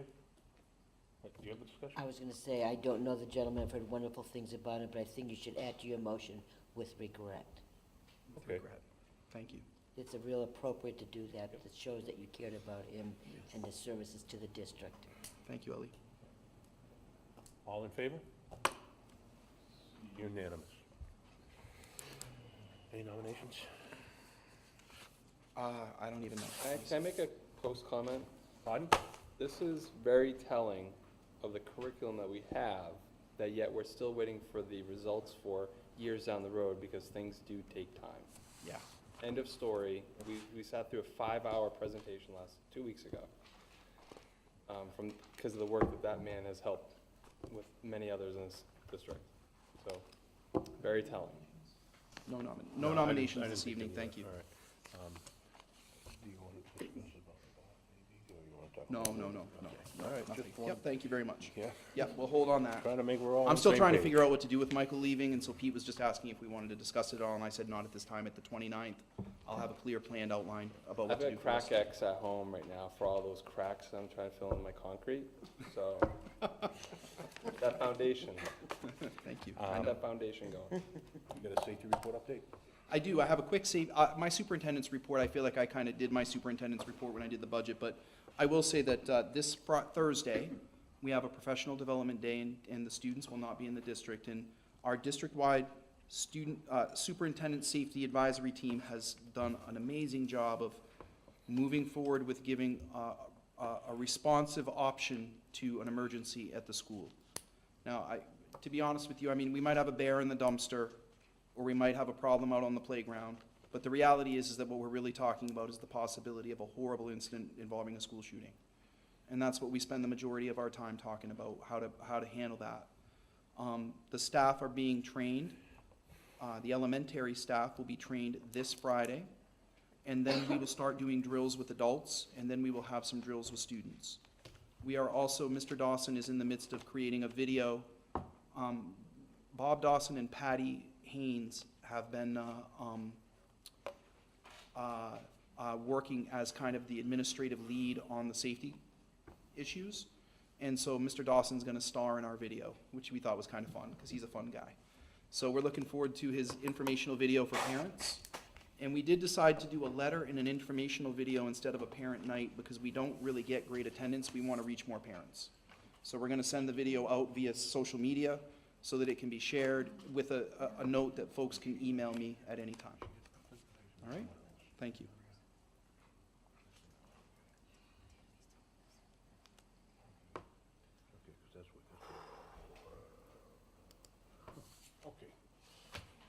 Okay, committee reports.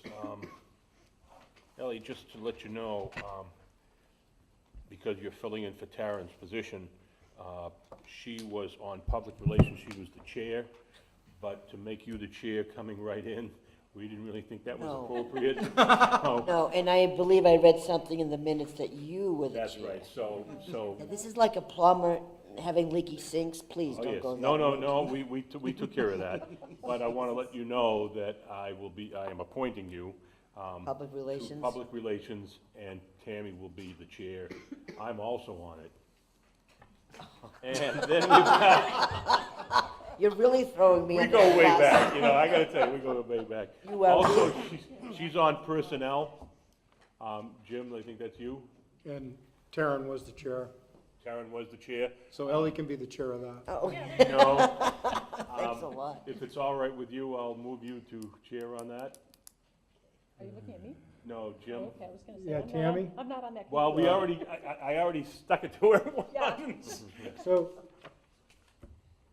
I'll be vice chair to your chair. yeah, so who's the other person on personnel? Is it Corey? Me. Yeah, Okay. Oh, there you go. is that, I mean, it's that, you'll. Corey, you I wanna can- be, I can- you're I not can- chair. I'll be chair, Yeah. personnel, deal. Yeah, okay, I was concerned Yeah. about your business, that's, but you wanna be chair, that's Yeah. fine with me. Yeah, Absolutely. okay, so I'll appoint you chair, you know. Thank you. But I know your business takes you away. But we can meet At odd times. at odd times and also, Okay, no, Visually. that's fine. thank you. I'm with that. There you go. Okay, so, let's start with, policy. So policy met tonight, and we finished our review of Section A. We'll have 5 policies for Section A at our next meeting for you to read. We'll be meeting again on the 19th, and hopefully we'll get through Section B at that meeting. So by November 29th, which is our next board meeting, we'll have about 30 policies for you to review. Now, the good news is, it's just legally mandated wording changes due It's to easy. RSA changes. It's nothing technical or controversial. Hopefully, most of them will just be easy to understand. Do you have a first read, second read, vote on it 3 We months do, later? but we're hoping that We do it because of right in the a row, one meeting back to the back. number of policies we're Sometimes, reviewing this yeah. year, we're hoping to do a kind of a first read of all 30 and then a second read of all 30. Gotcha. Get 'em Okay. done. If it's just legalese type stuff. So our that next we're meeting mandated is to do. November 19th, 3:30, and we have another one December 5th at 4:45. What was the first one? It's the 19th at 3:30, Monday, And December 5th? December 5th, or sooner, but we'll see. Okay. Education excellence? I don't have a report. I gave the report at our last meeting.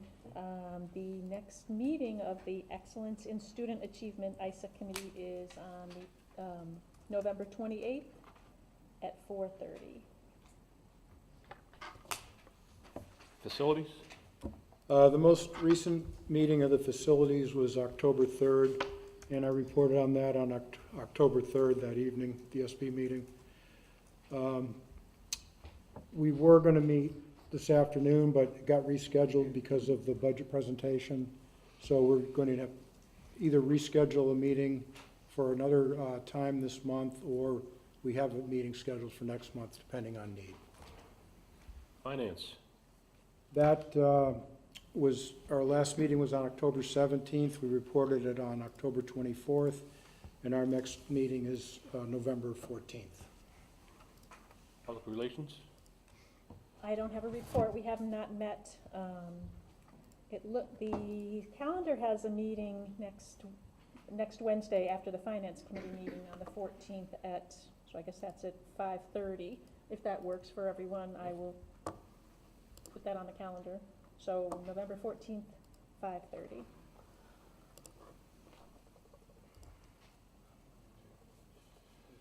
Personnel? That's actually, the Personnel Subcommittee is scheduled to meet at 4:30 on the 14th, so is there any overlap there? Okay, I mean, I have personnel at 6 in my calendar. Yeah, it's at 4:30 on the 14th. But That's the not gonna Public work Relations is because that's 5:30, not gonna right? work. Yeah, so that can work. I'll take a look at the calendars and send everyone an email in the morning and make sure it all works. Perfect. So Personnel has on that. Personnel can't meet at 4:30 on the 14th, Right. and Finance, they can't both meet, because Jim's on both of those committees. Correct. Thank you. And Ellie as well, like, right, you're on Right, personnel that now. cannot happen. So if you could double check all those things, then. Sure. Okay. Taryn was on the Finance Committee, so are you appointing? Did she have 3? Yes. Yeah. Oh, Ellie, aren't you lucky? I have you again? No. No. That was the best line of the night. You know, this is gonna be a very interesting rest of the, Larry, you're the one that twisted my arm too, remember? Oh, that's funny. Be careful what you ask for. That's just what I said to All Jim. right, so I'm on finance, public relations, and personnel. Yes, ma'am. Okay, And I'm your boss on finance. that's okay. Any others you'd like to be on? Isn't that enough? Not for you. Oh, well, tell that to the You zoning said you board. retired, you were getting a little bored. Right. That's very true, but I'm gonna eat You- my words now. In your interview, that's one of the things you said. I Well, know, I I'm retired, totally I'm a get little, that. yeah, we'll I give you get plenty of that. work. Okay, Took a nap today. personnel, right? SST, Pardon? SST. Oh, I'm sorry, yeah, I didn't put a check mark. I'm sorry, Corey, SSD? We haven't had a meeting since the last update provided in the Not been a last meeting, one. that's correct. Okay. Oh, you know where she would fit perfectly is seminary. Yes, I won't have to go another meeting different from what's already scheduled. That's not a problem. Seminary discussion, anything? Nothing. Nothing. November 13th, November 13th. Next Tuesday. 8:30. Budget? We had a meeting tonight. Okay, I think we know what that is. There we go. And that's separate from finance, I gather. Yes. Okay, Yes, that's the budget committee. Larry's on the budget committee. yeah, instead of, the old days, it was Just the first meeting, just tell me where I'm supposed to be and when. That's All right, I got it, Ellie. I'll send you a Then plan. we'll get it on the schedule. Okay, Adam, how we doing? Spectacular, how are you doing? I'm doing okay. All right, just a little grade by grade what they're doing. The freshmen are currently working on fundraising for the class. The sophomores are working on prom, like looking for venues, looking at fundraising ideas. The juniors are currently fundraising for their class. They did a 2 for your boo for Halloween, which basically you pay $2 for a bag of candy and you can send it to somebody. And the seniors are just starting to plan for Winter Carnival, and we are planning the winter semi. So this Friday into Saturday, we have the annual Waterville Valley Conference for the Student Council. So I'll be sure to update you guys, let you know what happened there. The Student Council has brought enough items to fill up 2 Thanksgiving boxes for the town halls. So that's pretty awesome. There was a Halloween dress-up day on Halloween, a good amount of participation, I think 4 different categories, and 4 different prizes. The student council as a whole has been brainstorming a bunch of great ideas for fundraising, and we hope to put some of those ideas into action starting soon. Thank you. That's it? Yeah. Thank you very much.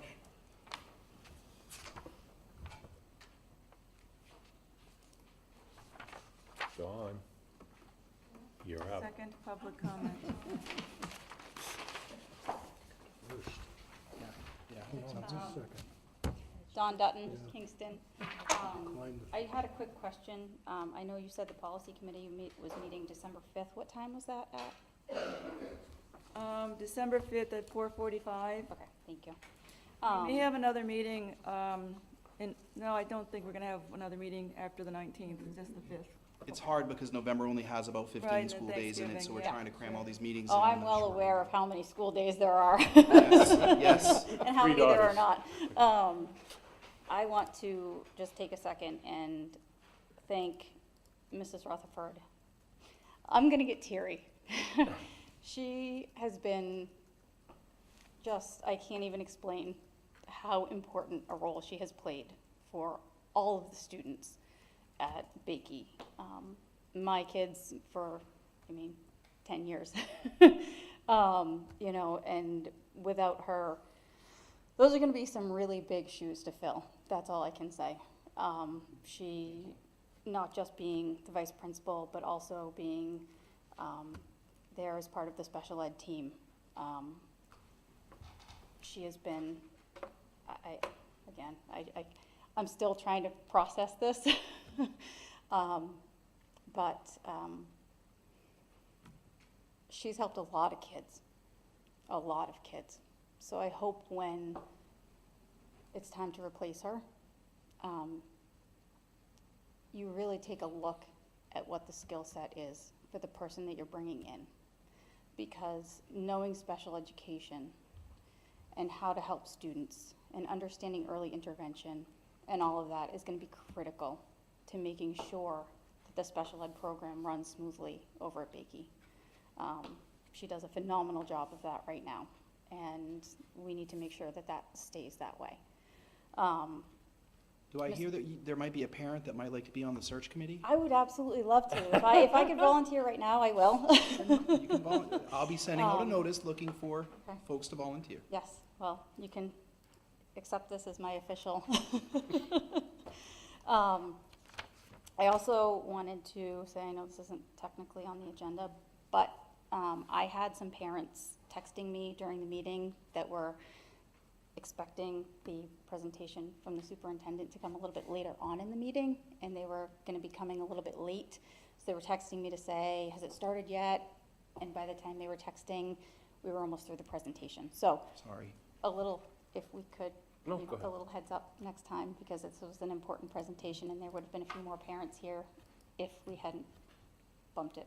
Well, the earlier. budget committee asked. No, I know, and We'll post the video. and that's great, and I did tell them, everything will be online tomorrow morning, but we did miss, we did have a few parents that opted not to come because. Please let them know that if they have questions, to just call me directly, Okay, okay? perfect. Just because they couldn't be here. Okay, and then I did want to speak to your presentation, and since I did just talk about Annie and special ed, as a parent who is very familiar with special ed, you were talking about intervention, $1.5 million, $1 million emergency funds for special ed, and $300,000 for professional development. I just want to say how important those numbers are, especially early intervention. It is critical. Children, their brains, the neuroplasticity in their brains, prior to age 10, that is the critical time. They have plasticity in their brains. They can be taught new things. They can create new pathways in their brains. Catching everything early is critical.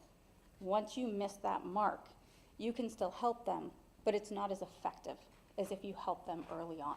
So that's why the state put into place the dyslexia screening for kindergarten and first grade, because catching it early, like I said, so critical. So we really need that intervention money because we're missing the mark on so many students. And I I have a child that we missed the mark on for a long time, despite my advocating.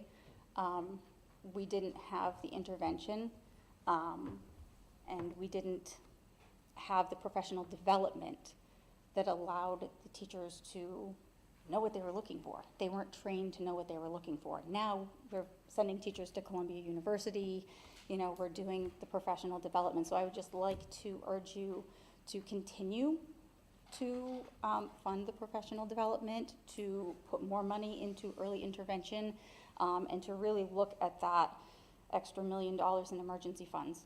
I am not a person that wants my tax bill to go through the roof.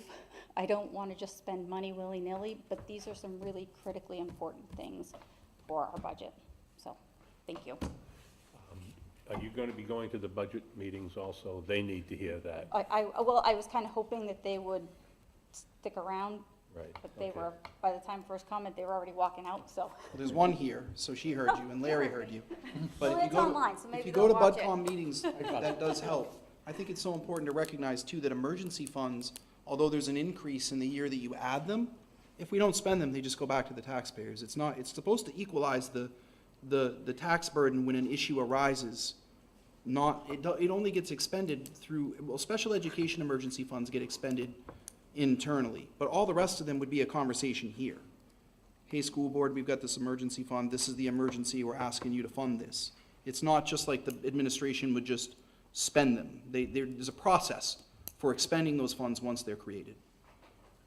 They don't go back to the taxpayers without a motion to do that. True. Well, if I could jump in, because I think that terminology will get a little confusing. I'll let her handle that. Yeah, it's really, there are, and in the budget binder, and we can certainly post that chart, which talks about the different types of funds that might be helpful, that there are the reserve funds and there's the fund balance retention. The reserve funds don't go back to the taxpayers unless there's some action. Thank you for clarifying. Right, to close that fund, which has to go back on a ballot. But they don't increase the budget every year, They do unless not they've been increase the- expended. They do not increase the budget every year unless you're putting money into that Right, particular okay. account. And then there's also the fund balance retention accounts, which that, I think, is what you're referring to, that would Thank go you. back to the Thank you. taxpayer. But we can certainly talk about that more at another board meeting if you would like me to provide more information on that. And I think it's important to recognize that setting these things up is a process. So it's not like I'm proposing in any way that we would fund $1 million in emergency funds in one budget cycle. First, we have to have the warrant articles to create the budget areas. Then we slowly start building them up over time. The literacy intervention I view as a 5-year process, but I am working on looking for whatever efficiencies I can within the organization to improve that without adding to the tax burden. You know, one of the efforts is the NASDAQ study and having a conversation about the different physical buildings. Another one is continuing to look at staffing, right? Like I said in my presentation, I'm asking Mr. Stack to tell me what it would take to make a teaching position into a math intervention position. And he's working on that, but that's not really, that doesn't change the budget. It's just staffing work that we're doing in-house. So I'm hopeful that once we get the research around the 7th and 8th grade moving to the high school, and we have a conversation about that, and whatever conversations that we want to have regarding the structure of our high school setup based on Mr. Stack's presentation, that we will eventually get to the point where we can start to really tackle these two items head on. You know that article I gave you, default? Can we send that out to the board members? All right. There's a book called Town and Country. It goes to, it's from the NHMA, New Hampshire Municipal Association. Very, very good article about the changes in default budgets. And I gave one to Michelle. I'm gonna have her send, Phyllis will probably end up doing it, send you a copy of the article. It's very easy reading, 2-3 pages, but there, 4 or 5 different changes. Some of them aren't that important, but there's a couple there that you should probably be aware of. So of course, she already knew about it, but I wanted to make sure that she was aware. Okay, do you have that letter from the selectmen? Okay. Oh, I'm sorry.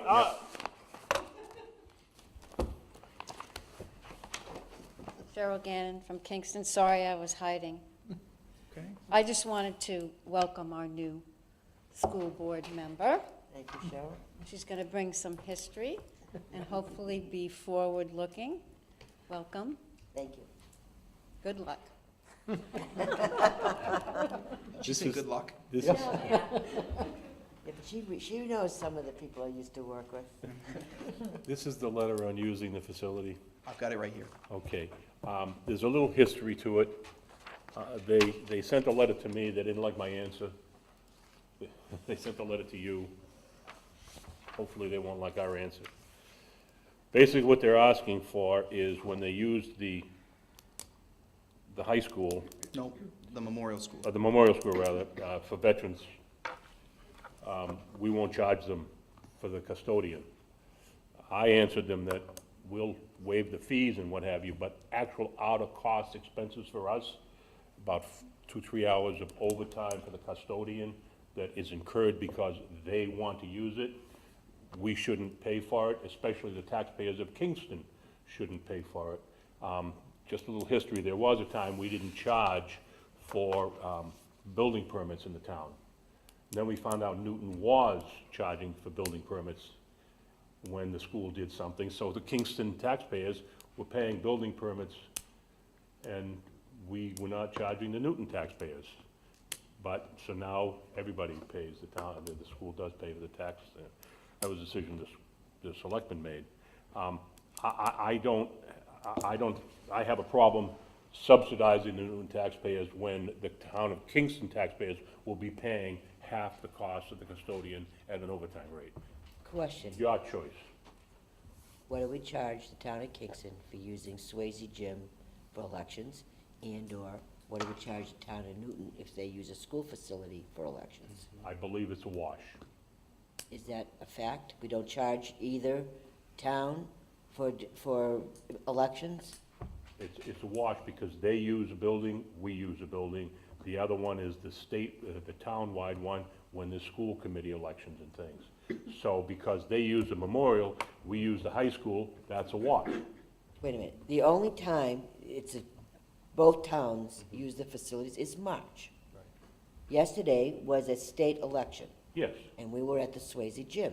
Does the but school Newton was district? in, I'm asking, my question is, does the school district bill the town of Kingston for janitorial service for election days, other than when it's the municipal town one?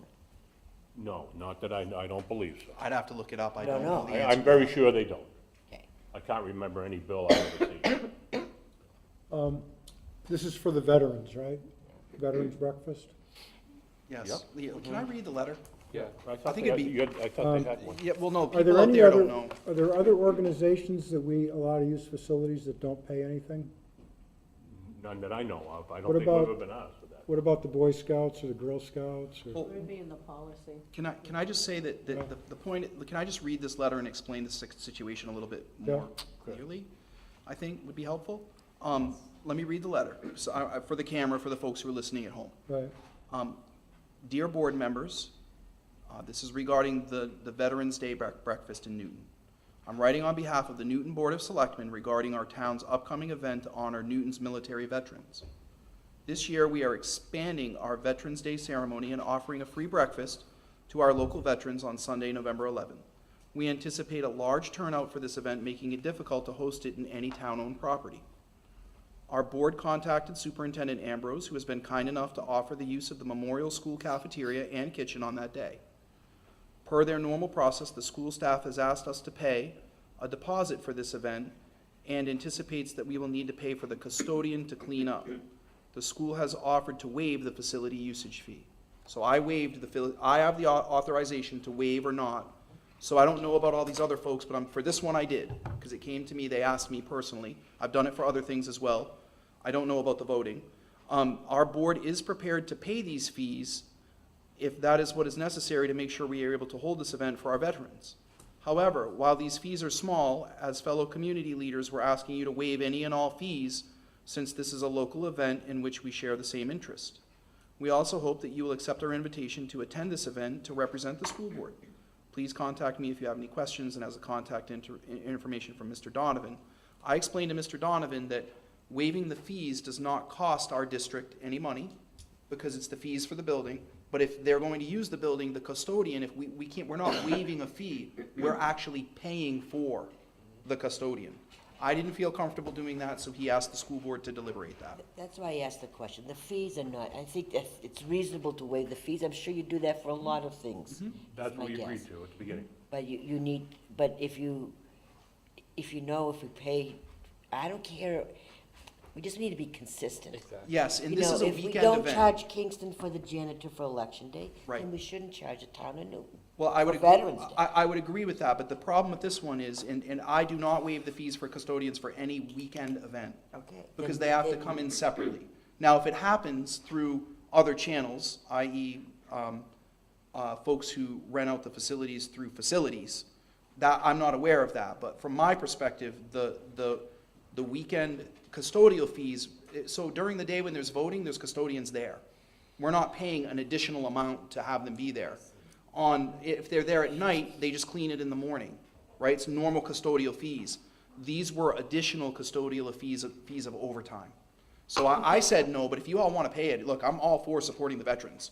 It's not a matter of supporting the veterans. No, I There's a know, but I'm just precedent saying that, set. yeah, I didn't want to change the precedent for any group myself. Jim, I interrupted you and I apologize. Were you gonna say something in a different track? Are there any other veterans groups that have asked to use the school? No one has asked me to waive a custodial fee before. Okay. How much is it, do you know? Right, the real problem is that the staff have to be there on a day that they typically wouldn't have to be Right. there. I'd have to get the overtime cost for you, the exact figure. But regardless of who pays for it, somebody's gonna have to be there. They have to be there for them to use the facility. Including public safety as well, because it's gonna be over 50 people, right, or however many people. Right, yep. The folks organizing the event would handle that, but Okay, but the typical thing is if there's a dance group coming in, Yeah. there's custodials, there's Yeah, public safety. as well. management control. well, actually, when dance groups come in, we make a significant amount of money that goes into our revolving account for that, for the rental of the facility. Yep, absolutely. For this, we felt that it was appropriate to waive it. I felt that personally. Real problem is setting a precedent, because if you do it for this group, you'll have to do it for others. That's what I struggled with, and my answer, it was hard for me. I really struggled with saying no to paying for the custodian, because it's not necessarily the amount of money, it was the precedent. This was difficult. Okay, so, a motion to not waive the custodial fee. You'd Or only have- custodial costs, let's call it the custodial cost. You'd only have to have a motion if folks would like to, if people want to waive it. Otherwise, there's no motion. Okay. Okay, moving on. All right with everybody? Other business? Next meeting agenda. What do we have for the agenda so far, Phyllis? I didn't write them down, I'm sorry. Budget. It's budget. It's the budget We got question the and budget. answer. And there will be a lot of policies. That's right, yep. Ellie joined just in time to read a lot of policies. Well, I'm wondering, would it be wise to just email them all to us? so We will do that. Yeah, Oh, okay, good. let me just tell you quickly, the policy committee did talk about process, and this is the process that tell me if I'm wrong, but this is what I understand our process will be. The administrative team is front-loading the policies, because we have the NHSBA did a review, just to catch Ellie up to speed, of all of our policies, and it ended up being that it was a lot more than we thought it was going to be. So what's happened is the central office team has been taking the NHSBA's language, putting it in the policies and preparing them because there were so many. We've kind of done most of that work. So now the policy committee reads the policies and then forwards them to the board to read prior to the meeting. If you have questions, please email me 2 days prior to the meeting. I'll try to get an answer to your question to share at the meeting, so that we don't have to go through every single policy line by line, or it will literally take a year to do them. There's 180 of them that are ready. That's not even the ones that haven't come in yet. So we need to move them in groups. Now remember, if you go back and read one later and you have a question or concern, we can always amend a policy. But at this point, it's mostly legal items. I will say that Assistant Principal Dawson has spent a tremendous amount of time actually working with administrators on the J student policies. So when those come to the committee, they've been through a rigorous process of I sound like Michael for a second there. They've been through I've been hanging out with him too much. They've been through a rigorous process of like the lawyer looking at them, the administrators looking at them in a small group, and then the whole group of administrators reading them. So the goal is that the board would support the end product. But that doesn't mean that you won't have questions or concerns, because I'll tell you, folks here have a real eye for good policy writing, and I'm happy about that. Okay. Announcements. The next Sanborn Regional School Board meeting will be the joint board meeting with the Budget Committee held on Thursday, November 29th, 2018, at 7 p.m. in the library at Sanborn Regional High School, 17 Danville Road, Kingston. Notice that is a bit of a change. We usually meet the first and third, but because it's the night before Thanksgiving, we are not going to have a meeting that night, so we put it one more week. And an hour later? The BudCom meets at 7. Oh, Yeah, they meet at yeah. 7. We'll, question, do we still want to meet at 6? Honestly, should meet that night. Yeah, that's what I was Yes, thinking, the where there's answer so is many yes. of them. On the 15th? No, on the 29th. Oh. I'll email you later. Why don't we meet at 6 o'clock the 29th, do strictly the policy, and then go right into the budget? And those will be the only two things on the 6 agenda. o'clock. Sounds Makes great. sense. Yeah, we'll get a bunch done. That's a really good idea. Pardon? 6 o'clock. Yep. Okay, so it'll be 6 o'clock, we'll meet here, we'll do just the 30 policies, Right. and that way at 7 o'clock, budget. And when they're done, we're done, unless something comes up. That makes sense? Question, Adam, do you think you want to give a report, or you want the night off? I'll probably give a little report. I'll Okay, all update right. the classes and I'll do, I'll No, give a I one mean- go update. Yeah, I mean, if we see you here, we know you've got a report. If we don't, because it'll only be those two items on the agenda. Okay, All right? sounds good. I just hate to have you come here and find, I mean, I know you want to be in our presence. All the time, all the time. I love it here. Good. Okay. Glad to have you, by the way. Yeah. Thank you. Thank you. Thank you. No, Adam and I do a really lot of talking on the hallway, right? I really Adam? do enjoy it here. I Good. really do enjoy coming here. Good, great. Okay, motion to go into non-public RSA 91A:3, 2, C, and D. So moved. So moved is Larry, Second? second by Tammy. Larry? Yes. Corey? Yes. Yep. Jim? Yes. Yes, that's unanimous by roll call.